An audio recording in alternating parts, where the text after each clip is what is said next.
ભાઈ જો મારા બાપુ જેટલા લાયા. તમે તો આટલા જ લાયા છો. એ અમે ગરીબ છીએ. આ તો 10 મિનિટમાં એ ફૂટી જાય. પરિસ્થિતિ નહીં એટલે મારા બાપુ આટલા લાયા. એમાં તો થઈ ગયું. કોઈ નહીં લાયા તો ખરા કે લાયા જ છે. બસ. એ બીજું કર. કોઈ નહીં આમાં ફોડું દિવાળી રાતી. હવ રાતે બોલીએ તાના પણ બે જણ. હા તારા બાપુ બોલે જ નહીં પછી. નહીં બોલું હું આવ્યો હોટા. હા સાચું સાચું. તારા ટેટા બધા લેતા આવજે. હું મારા બાપાને બોલાવું. હા બાપા તારે બાપા આવો ખરા. કોઈ જા ઓલા થોબરો આવ્યો.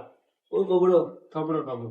પાછો રખેલા ગાતી છો તા ભણવા નહીં ટેટા બતાવવા આવ્યો તું એ મારા છોકરો પછી જા રખે મારા છોકરા બગાડે આખો દાડો ના હોય તું કઈ દઉં. આખો દાડા મારા છોકરા અંગાઈ રામ રામ કરી મારા અમે છોકરા ગરીબ ભણવા નહીં જાય. પછી જા આવતો ના પાછો પાછા એ તો રખે છે મારા છોકરા રખે કરે છે છોકરો પાડે બોલો મારો તે પાછા મારી જાય ભાઈ બરંગાથી અરે નાના મારી પરીક્ષા આવશે ઓછો પણ રાતી બોલ્યો ટેટા બેટા પાછું શું થાય રોતો